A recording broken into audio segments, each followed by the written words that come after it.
आज वो स्कंद षष्ठी है के दिन यदि भगवान शंकर जी का नाम स्मरण किया जाए, आज के दिन यदि भगवान शिव के नामों को जपा जाए या भगवान शिव के नामों का स्मरण किया जाए या स्कंद भगवान के पवित्र चरित्र का स्मरण किया जाए तो भगवान शिव की अनुपम कृपा आप और हम पर होती है। केवल वर्ष भर में आज का ही दिन ऐसा होता है स्कंद षष्ठी का कि यदि परिवार का कोई सदस्य यदि रूठ गया है, परिवार का कोई सदस्य यदि आपस में यदि कोई विवाद हो रहा है या परिवार टूट रहा है या आपस में बहुत ज़्यादा क्लेश चल रहा है, तो आज के ही दिन स्कंद षष्ठी के ही दिन बेलपत्र, एक दुर्वा, एक श्वेत पुष्प, सफ़ेद फूल, स्कंद भगवान का जो स्थान, आपको पहले भी कथा में कहा कि शिवलिंग ये माता पार्वती जी का स्थान, और ये जो स्थान है इसमें राइट में गणेश जी, लेफ्ट में कार्तिकेय जी, बीच में अशोक सुंदरी। स्कंद भगवान का जो स्थान है, उस स्थान पर एक बेलपत्र, एक दुर्वा, एक श्वेत पुष्प चढ़ाकर जल की धार को स्कंद बाबा पे समर्पित करते हुए शिवलिंग पर अगर समर्पित किया जाता है तो कितना भी चाहे परिवार में विवाद चल रहा हो, चाहे परिवार में विवाद चल रहा हो, चाहे रिश्तेदारों में विवाद चल रहा हो, चाहे आपस में विवाद चल रहा हो, स्कंद षष्ठी के दिन अगर जल स्कंद भगवान का नाम लेकर समर्पित किया जाता है आज के दिन, तो परिवार में वापिस प्रेम बढ़ जाता है और परिवार टूटने से बच जाता है। सावन के महीने में छठ के दिन मेरे शंकर भगवान के दरवाजे पर जाकर, मेरे शिव भगवान के दरवाजे पर जाकर दीपदान जरूर करो, दीप जरूर लगाओ। इस महीने में 5 दीप घी के अवश्य जलाओ। 5 दीप बाबा के लेकर जरूर मैं दीप दान करूं कुबेर भंडारी के दरवाजे पर, तो मेरी जिंदगी का भी भंडार बड़ा। किसी भी छठ के दिन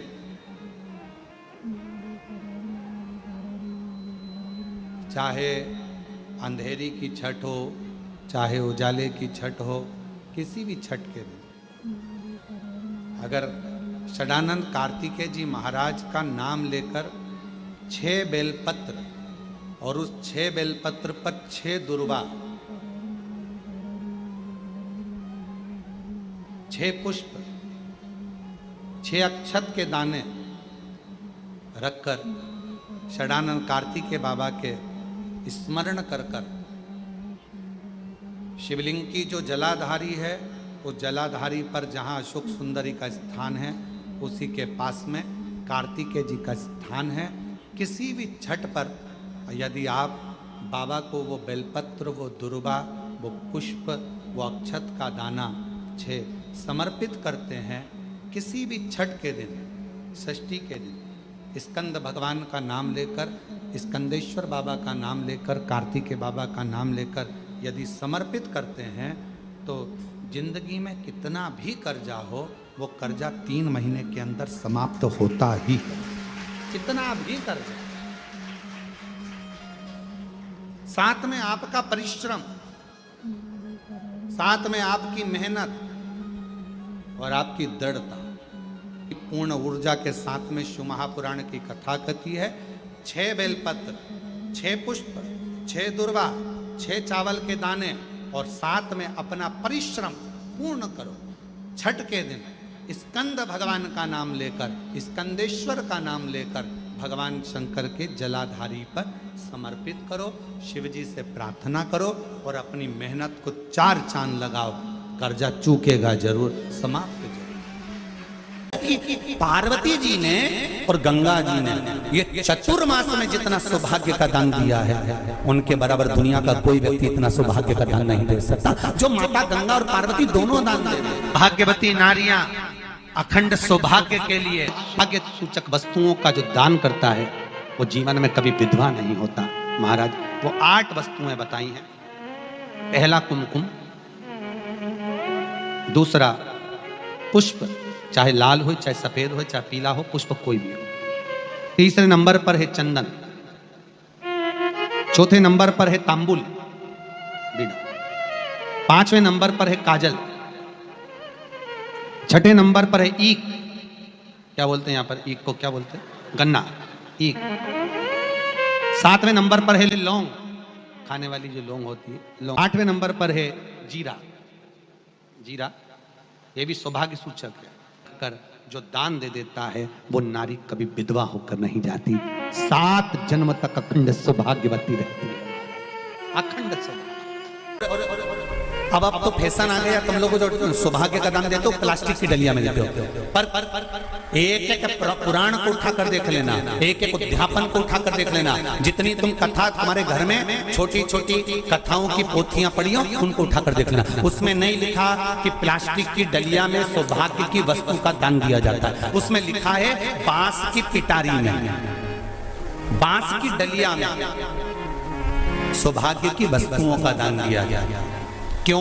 क्योंकि बांस वंश की वृद्धि करता है, बांस सौभाग्य की वृद्धि करता है, और बांस अखंड सौभाग्य। जैसे बांस का पौधा बढ़ते चले जाता है, बढ़ते चले जाता है, उसी तरह बांस की डलिया में जब दान दिया जाता है, बांस की टोकनी में जब दान दिया जाता है, तो ये भाव रखा जाता है कि तुम्हारा सौभाग्य ऐसे ही बढ़ता रहे। देवी को अगर प्रसन्न करना है तो अग्नि से हो, और अगर महादेव को प्रसन्न करना है तो जल से। तो कोई ऐसा स्थान जहां पर ये दोनों हम क्रम करें और हमारे ऊपर शिव और शक्ति की करुणा बरसे, तो कहा वो है बेलपत्री का वृक्ष। पहले जल समर्पित करो, उसके बाद लंबी बत्ती का अगर एक दीपक भी हमने महीने भर में एक बार भी लगा दिया, तो याद रखना शिव और शक्ति हमारे जीवन में इतनी तरक्की देना प्रारंभ करते हैं कि हमारे सारे मार्ग सुलभ होते चले। एक ही माता को यदि दीपक लगाया जाता है तो वो बत्ती गोल नहीं होती, वो फूल बत्ती का नहीं होता। माँ आद्य शक्ति, माँ जगत जननी दुर्गा भवानी को, लक्ष्मी को, शारदा भवानी को, माँ वीणा वादनी को, माँ पार्वती को, दुर्गा भवानी को अगर कोई दीप लगाया जाता है तो वो बत्ती हमेशा लंबी हो। लंबी बत्ती क्यों? गोल बत्ती क्यों नहीं? तो कहा जब हम माँ आद्य शक्ति जगत जननी को लंबी बत्ती का दीपक लगाते हैं तो हमारा वंश बढ़ता चले जाता है। वो वंश श्रावण में अगर मान लो एक दिन आपका निकल भी गया, 2 दिन आपके छूट भी गए, कोई दिक्कत की बात नहीं। जिस जो पेड़ तुम्हारे यहां लगाओ, जो पौधा तुम्हारे यहां लगाओ, जो वृक्ष तुम्हारे यहां लगाओ, जो क्यारा तुम्हारे यहां, कुंडी तुम्हारे यहां, उसी की मिट्टी को, उसी के पेड़ के नीचे, उसी पौधे के नीचे, उस मिट्टी को थोड़ा सा हाथ से उसको उठाकर एक लिंग की आकृति बना लें। उसमें जलाधारी बनाने की जरूरत नहीं, केवल लिंग की आकृति बनाकर उसी की पूजन वहीं कर कर पानी चढ़ाकर 15 से 20 मिनट बाद अपना काम करने के बाद उसी को उसी मिट्टी में विसर्जन कर दें अपनी कामना कर कर। देव अधिदेव महादेव 2 महीने के बाद क्या देगा ये वही जान सकता है। वो क्या प्रदान करेगा ये उसके ऊपर। सावन के महीने में जितने लोग पार्थिव शिवलिंग का निर्माण करते हैं, सावन के महीने में जितने लोग पार्थिव शिवलिंग बनाकर पूजन करते हैं, कोई सहजता नहीं है। करोड़ों करोड़ों पुण्य हमारे जीवन के प्राप्त हो जाते हैं, तब शिवलिंग बनता है। आप जब शिवलिंग का स्पर्श कर कर, हमने कई बार कहा है, जब आप लोग शिवरात्रि पर शिवलिंग बनाते हो, सावन के महीने में सोमवार को शिवलिंग बनाते हो, सावन के महीने में शिवलिंग बनाते हो, अधिक मास में शिवलिंग बनाते हो, हम कई लोगों को पहले भी कहे, आज भी कहते हैं, महाराज आप अपने हाथ से शिवलिंग बनाओ। ब्राह्मण देवता तो कहेंगे लाओ मैं बना देता हूं, नहीं, आप अपने हाथ से बनाओ। क्यों? ये सारी जो भाग्य की रेखाएं ना, जब शिवलिंग बनाते हो, हमारे हाथ की जो बेकार रेखा हैं, दुख की रेखा हैं, हमारी कहीं बेकार किस्मत की रेखाएं होती हैं, शिवलिंग बनाते समय वो रेखाएं भी श्रेष्ठ हो जाती हैं और हमारा भाग्य बदल देती हैं। श्रावण महीने की जो महापुराण की कथा यहाँ चल में 3 चीजों का वर्णन बड़ा विशेष आया है। महादेव, जम के बोलो पहले, महादेव।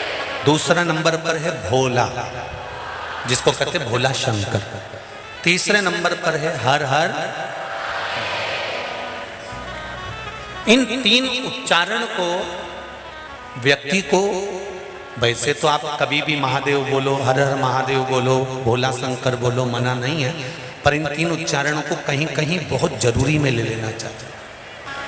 पहला जब आप किसी कार्य के लिए आगे बढ़ रहे हो और वो कार्य हो ही नहीं रहा, बहुत प्रयास कर लिया आपने और वो काम हो ही नहीं रहा, अथक प्रयास कर कर थक गए, तब घर से जब निकलो तो एक विचार कर कर निकला, मुख से कहकर निकलना कि आज मैं इस कार्य के लिए जा रहा हूं और मेरे साथ मेरा महादेव जा रहा है।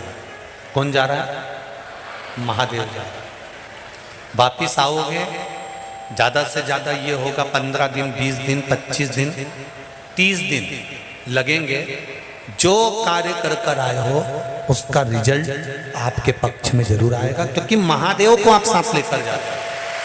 अगर हमने किसी की निंदा कर दी है, हमने किसी की निंदा श्रवण कर ली है, हमारे मुख से हमने अपशब्द कह दिया, हमारे मुख से हमने किसी को ताना दे दिया, हमारे मुख से हमने किसी को गाली दे दिया, हमारे मुख से हमने किसी को आड़ा टेढ़ा बोल दिया, तो दिन भर में कम से कम 3 बार या तो गंगा जी का स्मरण कर लेना चाहिए, हर हर गंगे, या फिर नर्मदे हर, और अगर ये भी नहीं कर सकते तो हर हर महादेव। 3 बार मात्र स्मरण कर लेने से जीव के मस्तक का जो पाप है वो क्षीण होने लगता है। समाप्त। तीसरे नंबर पर है भोले शंकर, बहुत तेज क्रोध आ रहा।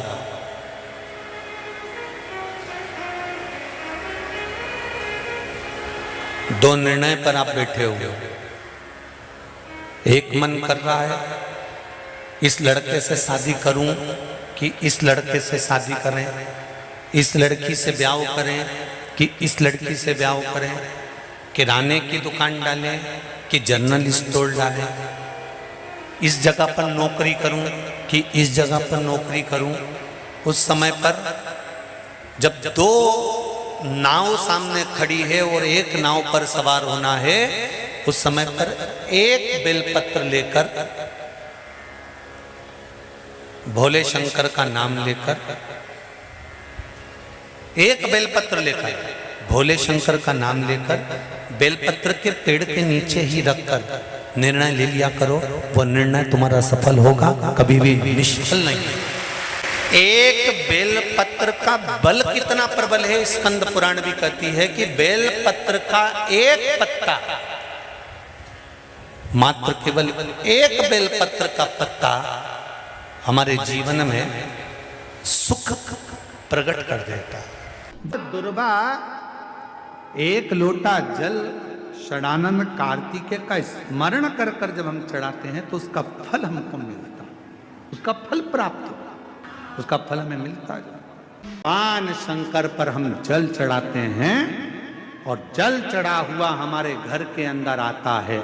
चढ़ा हुआ जल जब हमारे दरवाजे पर छीटा जाता है, दरवाजे की चौखट पर जब हम उसे छींटते हैं, तो कुछ बुरा यदि आने वाला होता है तो वो 10 से 12 दिन तक, 14 दिन तक प्रवेश नहीं करता, वो दूर हट जाता है। शिव के मंदिर में कभी भी जाओ,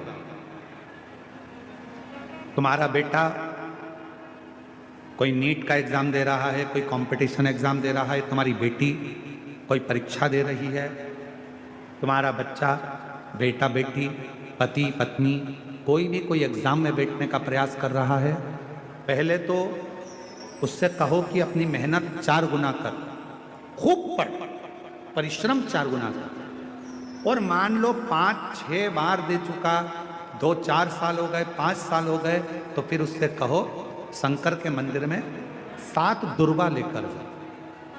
कितनी दुर्वा? यहाँ क्या बोलते हैं झारखंड में, दुर्वा कि दूब बोलते हैं? दुर्वा, 7 दुर्वा शिव के मंदिर में लेकर गए। जब जल का पात्र साथ में, 7 दुर्वा को नीचे की ओर रखो हथेली पर, जल का पात्र हाथ में लेकर भगवान देवाधिदेव महादेव को जल समर्पित करो। 7 दुर्वा में से 6 दुर्वा षडानंद कार्तिकेय जी को समर्पित कर दो, 1 दुर्वा भगवान शंकर के शिवलिंग पर चढ़ा, अपने हाथ की 3 उंगलियां शिवलिंग का स्पर्श करो और अपनी कामना कहकर, बाबा बहुत एग्जाम दे चुका हूं, बेटा बेटी ने बहुत परीक्षा दी है, हो नहीं रहा बाबा, अब आपके भरोसे है। बाबा को विनय करो, शिव जी पे चढ़ी हुई बेलपत्र दुर्वा वापिस लेकर आओ। जिस बच्चा जब एग्जाम के लिए जाए, परीक्षा देने के लिए जाए, उस दिन वो दुर्वा को अपने मस्तक पर प्रणाम कर कर, नमन कर कर, षडानंद कार्तिकेय का स्मरण कर कर फिर एग्जाम के लिए जाए। पढ़ाई अच्छी करना, दिल से करना, मेहनत ज़्यादा करना, और एक बार ये प्रयोग कर कर देखना, मेरा षडानंद कार्तिकेय सफलता जरूर प्रदान करे। 6 मुख से षडानंद कार्तिकेय जी का जो वर्णन हमारे शिव महापुराण में किया गया है, स्कंद पुराण में किया गया है, षडानंद कार्तिकेय जी फल शीघ्र प्रदान करते हैं। शीघ्र प्रयास करा, कोई एकांत में शिवलिंग हो, अपने घर से 2 लोटा जल भरकर ले गए। जब घर से लोटा भरकर जल लेकर जाओ तो घड़े पर घड़ा रखो, अर्थात जैसे एक घड़ा है उस घड़े पर दूसरा, मतलब एक लोटे पर दूसरा लोटा भरकर लेकर जाना। 5 दुर्वा, 5 बेलपत्र,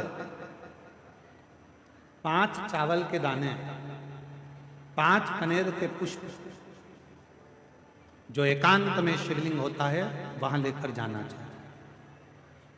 पहले बाबा को, जो तुमने 2 कलश जल लिया है, उस 2 कलश को, 2 लोटे को एक के ऊपर एक रखकर, अपना हाथ रखकर बाबा को अपने मन की कामना कर कर कि बाबा मेरे ये गर्भाशय में, मेरी बच्चादानी में या मेरे शरीर में गांठ पड़ गई है, बाबा इसको समाप्त कर दो। विनय कर कर, निवेदन कर कर कुंदकेश्वर महादेव का नाम लेकर एकांतेश्वर महादेव पर दोनों जल की धार एक साथ चढ़ा, और बाद में जो दुर्वा लेकर गए हो 5, वो शिव जी को समर्पित करें। बेलपत्र भगवान शंकर को समर्पित करें, कनेर के पुष्प शिव जी को समर्पित करें। मन की कामना कर कर कनेर के पुष्प को शिवलिंग के से उठाकर मां जगतजननी जगदम्बा अम्बा का जो स्थान है, ये शिवलिंग शंकर जी का स्थान है। ये जो गोल जलाधारी होती है, ये मां पार्वती जी का स्थान है। जो कनेर का पुष्प शिव जी के ऊपर चढ़ाया है, उसको उठाकर 5 पुष्प को जगतजननी जगदम्बा के चारों तरफ रख दीजिए। दुर्वा को उतारकर अशोक सुंदरी वाली जगह पर रख दीजिए, और बेलपत्र को अपनी हथेली में रखकर शिव जी से प्रार्थना करो कि मेरे गर्भाशय में या मेरे शरीर में यहाँ गांठ है, बाबा इसे गला लो। विनती कर कर दुर्वा को उठा लो, चावल के दाने वहीं चढ़ा के रख दो शिवलिंग के ऊपर, और दुर्वा बेलपत्र लेकर घर आ जाओ। 5 दिन तक सुबह एक दुर्वा, शाम के समय बेलपत्र प्रदोष काल में चबा चबा कर खाना प्रारंभ करो। 5 दिन के बाद 15 दिन इंतजार कर कर वापिस जांच कराओ, धीरे धीरे गठान गलना प्रारंभ हो जाए। गांठ गलेगी, डॉक्टर का इलाज साथ में चलने दो, जांचें चलने दो, जो इलाज चल रहा है उसको चलने दो। पर अगर कहीं किसी नारी को गर्भाशय में, बच्चादानी में अगर कोई खराबी हो जाती है, या गर्भाशय में हो जाती है, या कहीं गांठ पड़ जाती है, तो वो शिव की आराधना करे। साधना देसी गाय का घृत थोड़ा सा हाथ में लगाकर, भले 1 चम्मच ना हो, 1 कटोरी ना हो, आधी चम्मच भी ना हो तो 2 आधी चम्मच ना हो तो 2 बूंद ना हो तो 1। ऐसा नहीं बताया तुमको बदला लेने का, आज हम तुमको बदला लेने का उपाय बताते हैं कि बदला कैसे लेते हैं। ठीक है, अगर कोई तुम्हारा बुरा करे, कोई तुम्हें अपशब्द कहे, कोई तुम्हें गाली दे, ताना दे, आड़ा टेढ़ा काम करे, और तुम्हें उससे बदला लेना है, तो कैसे लोगे, कैसे बदला लोगे? आज हम तुमको, अभी तक हमने ये उपाय नहीं बताया था, आज बता देते हैं कि किसी व्यक्ति से अगर बदला लेना है तो कैसे लेना है। तो एक काम करना, उस व्यक्ति से अगर बदला लेना है तो 1 लोटा जल भरना, शंकर के मंदिर में जाना और दिल से कह देना मैंने उसको माफ कर दिया। उसको माफ कर दिया। उसने मुझे गाली दी, उसने मुझे अपशब्द कहा करा, उसने मेरा बुरा चाहा, पर शंकर के मंदिर में एक लोटा जल चढ़ाकर कहना, जिसने मेरे साथ बुरा करा बाबा मैंने उसको माफ कर दिया, पर मेरे बाबा जल इसलिए चढ़ा रही हूं, एक समय ऐसा लाकर खड़ा करना, मुझे इतनी उन्नति की सीढ़ी पर चढ़ा देना, जिसने मुझे गाली दी है एक दिन वो मुझसे मिलने के लिए तरसे, वो समय लाकर रखना, वो समय लाकर रखना बाबा। मैंने उसको माफ कर दिया, मैंने अपने मन से निकाल दिया, मैंने उसको मन से हटा दिया कि कोई ने मुझे गाली दी थी, कोई ने मुझे अपशब्द कहा था। करें आपके जीवन में, यदि आपको ऐसा लगता है कि हमारे बहुत तप करने पर, भजन करने पर, व्रत करने पर, साधना करने पर, उपास करने पर भी हमें कहीं ना कहीं तकलीफ का सामना करना पड़ रहा है, तो निवेदन है एक चावल का दाना शिव को चढ़ाने का, या एक पुष्प की पंखड़ी, और बन सके आपकी जिंदगी में अगर आप बना सकते हो और कर सकते हो, तो मालूम पड़े अगर एक चावल का दाना नहीं चढ़ा सकते, जल नहीं चढ़ा सकते, तो एक शमी का पत्र भी अगर आप शिव को समर्पित कर रहे हो तो शिव उसको स्वीकार करो। पत्री के मध्य पत्ती और ये दो पत्ती है, इस पत्ती के बीच की जो जगह होती है वहां यदि पीला चंदन और एक चावल का दाना लेकर हरीश्वर महादेव का नाम लेकर शंकर के शिवलिंग पर प्रदोष के दिन अगर चढ़ा देते हैं, तो वो बेटा बेटी जिस एग्जाम को दे रहा होता है अच्छी मेहनत के साथ, लगन के साथ, तो निश्चित है वो उसमें सफलता पाता जरूर है। हरीश्वर महादेव। शरीर में, हाथ में कंपन हो रहा है, पांव चलते नहीं बन रहा है, शरीर हाथ ज्यादा भरा रही है, खूब ज्यादा शरीर चल नहीं पाता, थोड़ी थोड़ी देर में हापड़ी भरा जाती है, हाँप भरा जाती है, या पीछे से रीढ़ की हड्डी दुखना प्रारंभ हो जाती है, तो उसके लिए सरसों के फूल 108, भगवान शंकर के मंदिर में कृष्णेश्वर महादेव का नाम लेकर 108 सरसों के फूल एक एक कर कृष्णेश्वर बाबा को समर्पित कर दो। उसी फूल को उठाकर नंदी जो मंदिर में है उसका पीठ का ऊपर का एक भाग होगा, नंदी के पीठ पर अग्र भाग ऊपर का होता है, उस भाग को वो 108 सरसों के फूल छुआ दो और उसको लेकर घर पर आ जाओ, उसको सूखने डाल दो। सूखने के बाद वो सरसों के फूल का थोड़ा थोड़ा सा भाग सुबह के समय पर खाली पेट जरा सा भाग रोज खाना प्रारंभ करो। 21 दिन तक, 20 दिन तक अगर आपने रोज खाया, आपके हाथ का कंपन और जो चलने में आपको हाथ भरा रही है वो, और रीढ़ की जो हड्डी दुख रही है उसमें धीरे धीरे अंतर आना अपने आप प्रारंभ हो जाएगा। कृष्णेश्वर महादेव का स्मरण की स्कंद षष्ठी है, स्कंद छठ होती है, षष्ठी होती है, ये पूरे वर्ष में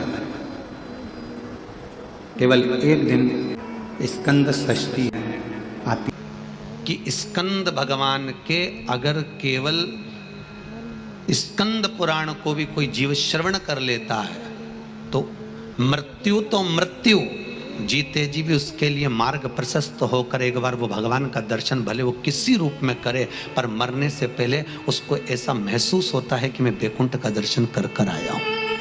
ये उसको भान होता है स्कंद पुराण को मात्र श्रवण कर लेने से, मात्र श्रवण। स्कंद भगवान का पूजन करा, भगवान शंकर का शिवलिंग बनाया, शंकर भगवान के गणेश जी को और स्कंद देव को बिठाकर पूजन किया। इतना पूजन करा विश्वामित्र और सत्याव्रत ने, इतना पूजन करा, भगवान विष्णु ने कहा नया रास्ता बना दिया जाए। विश्वामित्र जी ने धर्म से स्कंद देव से कहकर एक मार्ग का निश्चय किया। उस मार्ग पर राजा सत्याव्रत चलकर जाने लगे। जब थोड़ी दूर पर राजा सत्याव्रत पहुंचे, पहुंचते सी उसी समय पर इंद्र को जलन होने लगी कि जीते जी तो कोई आ ही नहीं सकता, तो ये मरा हुआ ये जीते जी कैसे आ गया। इतने में इंद्रदेव ने उसी समय राजा सत्याव्रत को ऊपर से नीचे धक्का मार दिया, धक्का दिया, राजा सत्याव्रत नीचे आ गए। बैकुंठ के मार्ग से धक्का देकर राजा सत्याव्रत को नीचे फेंक दिया।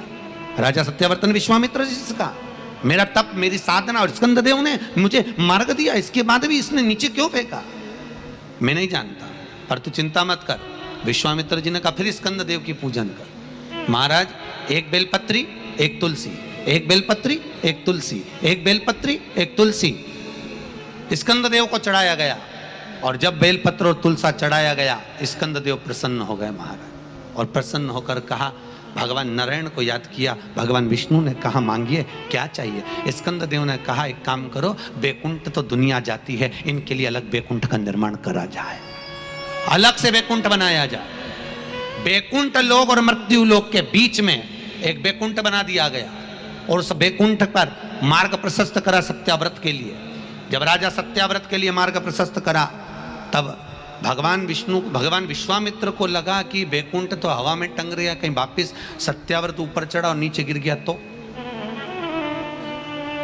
करा क्या जाए। तब भगवान विश्वामित्र जी ने उसी समय पर एक बड़ा सा खंबा ले जाकर उस बैकुंठ में लगाया। खंबे को लगाया, सत्याव्रत ऊपर गया।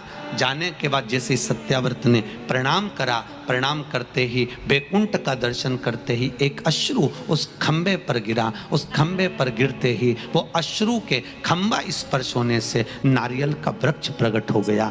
भगवान उसी समय माता पार्वती ने कहा, स्कंददेव भले लोग गणेश जी का पूजन करे, प्रथम गिनती में गिने, पर तू हर कलश के ऊपर तू ही विराजमान मिलेगा। और स्कंददेव उस नारियल के रूप में विराजमान हो गए महाराज। उसके लिए बैकुंठ का रास्ता दूसरा बना दिया जाएगा और वो जीते जी बैकुंठ जीते जी।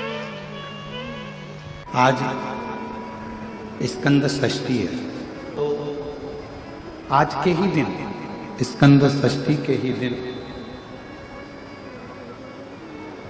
एक बेलपत्र, एक दुर्वा, एक श्वेत पुष्प, सफेद फूल, स्कंद भगवान का जो स्थान है, स्कंद भगवान का जो स्थान है, उस स्थान पर एक बेलपत्र, एक दुर्वा, एक श्वेत पुष्प चढ़ाकर जल की धार को स्कंद बाबा पे समर्पित करते हुए शिवलिंग पर अगर समर्पित किया जाता है तो कितना भी, चाहे परिवार में विवाद चल रहा हो, चाहे परिवार में विवाद चल रहा हो, चाहे रिश्तेदारों में विवाद चल रहा हो, चाहे आपस में विवाद चल रहा हो, स्कंद षष्ठी के दिन अगर जल स्कंद भगवान का नाम लेकर समर्पित किया जाता है आज के दिन, तो परिवार में वापिस प्रेम बढ़ जाता है और परिवार टूटने से बच जाता है।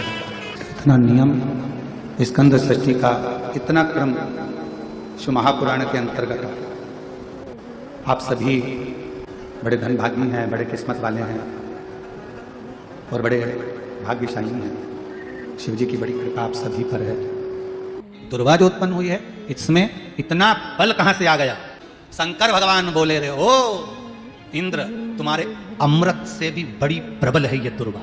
जिस समय पर अमृत का कलश निकला, उस अमृत के कलश को देवता लेकर जा रहे थे, ले जाते राक्षसों से छुड़ाकर सबसे पहले इन्होंने समुद्र के किनारे पर उसको छुपाया। उस जगह पर भगवान विष्णु की जंघा के रोम पड़े थे जिससे दुर्वा उत्पन्न हुई थी। उस दुर्वा पर इस कलश को रखा, रखते ही एक देवता ने उसके उठाकर देखना चाहा तो उसमें से थोड़ा सा भाग अमृत का नीचे गिर गया, जो दुर्वा पर पड़ गया। और आगे गए, फिर इसको छुपाया, वहां भी दुर्वा थी।